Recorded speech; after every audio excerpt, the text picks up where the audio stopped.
Brother lads, welcome back to the Cossy podcast. My name is Cossy. Welcome back to a brand new video. Bruno Guimaraez has created more chances than any defensive midfielder in the Premier League. That includes Rodri, Declan Rice, Thomas Partey, and all the other defensive midfielders. He has covered more ground and distance than any other player in the Premier League apart from James Ward-Prowse. And what is actually very interesting, he's winning more tackles and he's actually throwing in more tackles than any other player in the Premier League. We need to talk about Bruno Guimaraez and probably what he brings to this Arsenal side. How does he set up and what does he exactly bring that Thomas Partey doesn't? Now, when I was doing research for this video, I came across his report on the Premier League website. It's a very interesting read. Please go and read it. It's a very nice one. When you look at his heat map this season, you can see that is a little bit of everywhere, right? But it's more central. And when you look at his touch map there, right on the edge of the screen, he's a player that literally plays everywhere. He's a player that's always everywhere on the pitch. But I like his heat map. And for the purposes of this video, that heat map is going to be very, very important. Hit the like button, subscribe to the channel as well. How would you prefer Guimaraez to set up at Arsenal? Now, there are three ways that I've looked at, but of course there could be more because Mikel Arteta is a much better high-level tactician than I am, and he understands the game much better than I do. But I've seen like 3 or 4 ways Arsenal could line up with Bruno Guimaraez, but I'm going to go with 3. Number 1 is, of course, him coming in as the number 6, replacing Thomas Partey like for like, and that means that Declan Rice remains in his number 8, and Martin Odegaard remains in his kind of number 10 role on the right-hand side, and Guimaraez sits in the number 6, defensive midfield. The second role is what actually speaks to the qualities that we have talked about. He's creating more chances than any other defensive midfielder in the Premier League. That means that he could be your number 8. He could be the replacement to Granit Xhaka because, again, look at his heat map right there. He's almost everywhere on the pitch, right? Very, very, very mobile as a player. He's got the mobility and he's got the quality and the technical ability. So we could use him as a number 8. The other position that we could actually, or the other way we could use him is playing him in a double pivot and playing Odegaard centrally as a typical number 10. Now, I don't think that is something that Mikel Arteta is actually going to do, but we have seen a very good partnership between Odegaard and Kai Havertz when we are out of position and they're trying to press. So we might actually have a box midfield where you have Odegaard and Kai Havertz up top, and then you have Guimaraez and Declan Rice, behind them, kind of a box, a rectangle or a square in midfield. So what are we gonna do? We're gonna go on on my tactical board, and we're gonna be trying to work out the combinations, how we set up with Bruno Guimaraez, what he brings to this Arsenal side, in all the different roles, and maybe why Mikel Arteta could be willing to splash about 33.33 million in 3 installments. That would be around 100 million to sign the Brazilian international. Let's get into it. Now, let's start off with the number 6, right? So this is how Arsenal have set up basically this season, where you have Bruno Guimaraez, you remove Guimaraez and you add Thomas Partey. So we basically set up in a 4-3-3 formation with Partey, Rice, and Odegaard, playing here. Obviously, Jorginho's played, at the best of the midfield for much of the time. So that means that if we are going to swap them like for like, Thomas Partey gets out of the starting 11. Odegaard remains, obviously, but then Guimaraez comes in. That would be the easy solution, and that would be what we would get from Guimaraez easily. And what he does here, like you've seen on his heat map right there, so when you look at him, when you look at that heat map right there, he is actually playing very centrally, right? So let's get a box, just a rectangle box, right? And then a color white. I really love white. So him playing in this position means that he's going to be occupying much of this area. That is what that heat map actually shows us, right? He's going to be occupying much of this area that I've marked with, with white, and that means that Declan Rice can push further forward, and also Odegaard can push further forward. Now, when you look at this role, it is what Thomas Partey has actually been doing at Arsenal. And that's what Jorginho also does at Arsenal. They pick up the ball, but they remain central. And the reason as to why it's very important for them to remain central is this. Again, I want to show you. So this is Guimaraez in in a central position. Declan Rice is committing, and Odegaard is committing as well in the attack. So we have an attack of 5. Usually what happens is that Gillen Timber will invert, and also Ben White will invert, and then you have these 3 trying to create some kind of what we call a rest defense, or what you'd call a backup plan if Arsenal lose the ball. Obviously, White will at times push up as well, or even go beyond beyond Saka, and that means that we'll have a double pivot of Timber or Alexander Zinchenko and Bruno Guimaraes. So what will happen here is, if Arsenal lose the ball, because Guimaraes has stayed central, if the opposition want to use the left wing to break, Guimaraes can easily switch over to the left wing. And if they want to use the right wing to switch over to create the counter-attack, Guimaraes, because he's central, he can easily switch over to the right-hand side. And basically, of course, that means that it depends where the numbers are. If White is overlapping, then Guimaraes can actually fill in for Ben White, because Gillen Timber is always around here and he can easily fall back into that defensive position. So that is the first role, and that's the first way Arsenal could set up with Bruno Guimaraes. Defensive midfielder, typical, just like Declan Rice. Now, can he do this role? According to the Premier League numbers, he actually can do this role very, very well. I want to draw your attention to what he's done in terms of winning the ball compared to all the other players. Bruno Guimaraes this season has won possession 7.3 times. 7.3 times. That is more as compared to Lodri. Actually, 7.7 times. That is more compared to Lodri, as compared to McAllister, Rice, and all these other players, right?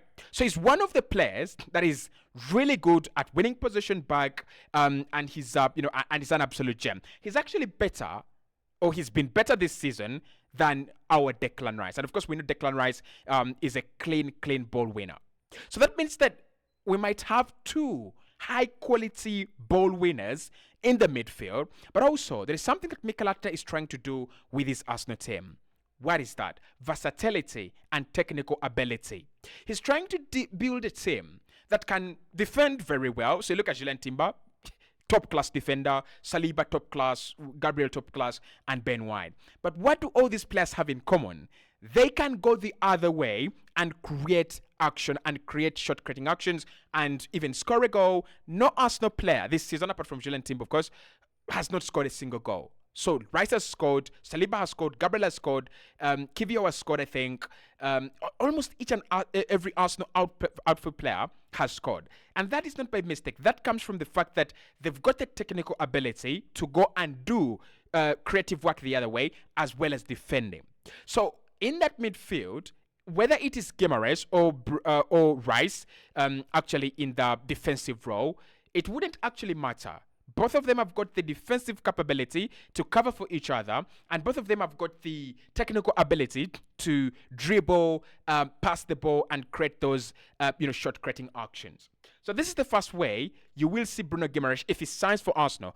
That is the first way he sets up. That is the first way we set up with Bruno Guimaraes. Now, the second way, again, is pretty much nailed on, and I think we might see a lot of changes if Bruno Guimaraes signs between him and Declan Rice. So the second way that he might actually play is in this number 8 role. So we know that Declan Rice is one of the best number 8s and number 6s in the Premier League. This season, he's been impeccable and remarkable. But what if Bruno Guimaraes, who we have seen, is creating more than any other defensive player in the Premier League, right? So I want to take you to creativity and what he's actually done in terms of creating. So in terms of creating from deeper areas, he has assisted 5 times already in this season, but he's creating at least 1.64 big chances or chances per 90 in open play. And when we say in open play, that means that he's not relying on free kicks and he's not relying on corners or dead ball situations. Now, for a defensive midfielder or for a player with such defensive quality to be creating an average of 2 chances per 90, that is remarkable.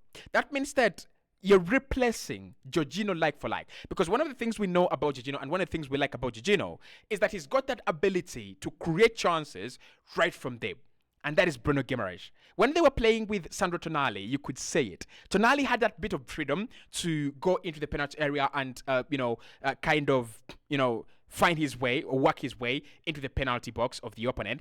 And you could find that Guimaraez could find him almost all the time. Him and Joelinton in that midfield were an absolute joke at the beginning of the campaign for Newcastle, especially in the UEFA Champions League, but also in the early days of the Premier League.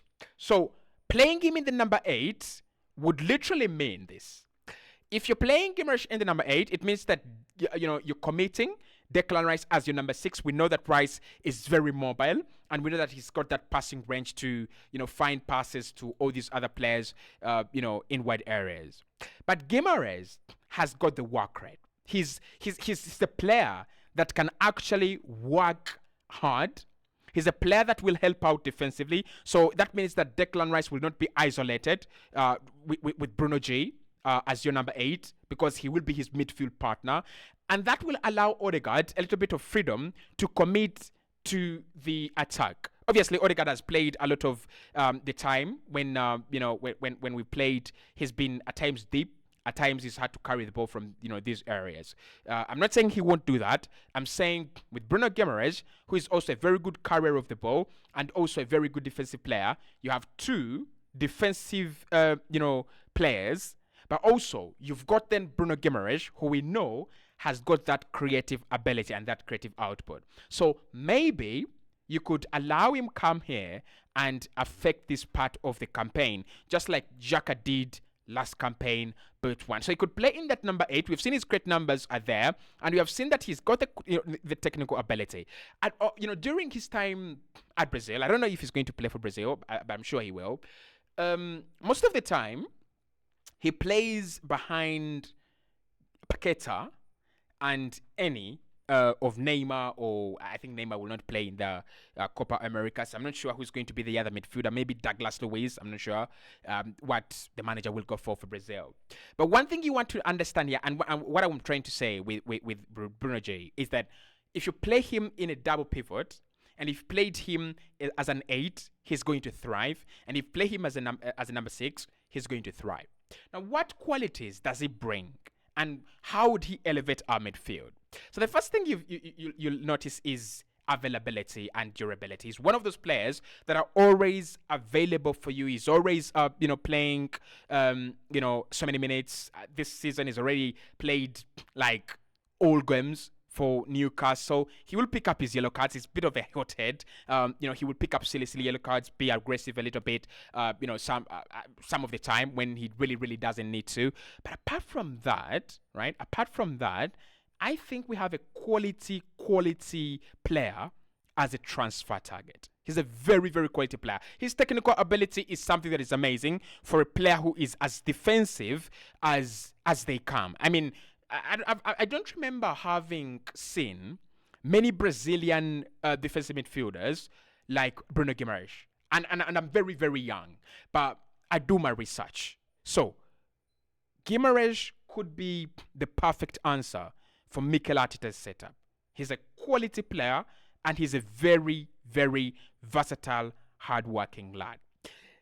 The disadvantage, of course, I was always going to talk about it. The disadvantage with Bruno Guimaraez is that you've got a player who is a bit of a hothead. So we've talked about that. He's a bit of a hothead. He will pick up a yellow card when he doesn't need to, and that might cost you a UEFA Champions League return leg. That might get you a red card, and then he's out for 3 games, because Arsenal are playing more intensive games at a higher level as compared to Newcastle. So that is the downside on him. I mean, at times, those nasty tackles, at times he goes to the ground and then, he'll pick up a yellow card that maybe he doesn't really need to pick up. But I like him. I really, really do. It wouldn't be my first choice as number 6. I think there are so many, they're not so many, but there are other options that I will look at. Like I said, he's up there, right? But if you gave me a chance to go for Emmanuel Ugarte, I think Ugarte is a nailed-on number 6. If you gave me a chance to go for, I really did like Sangare, but I think there's been a drop-off when it comes to, Sangare. But I still think, again, Joao Neves is a quality player, right? Very, very quality player. Maybe not my first choice over Bruno Guimaraez, but I would still say, I mean, let's keep looking and see if this deal happens. But it's a very, very good deal.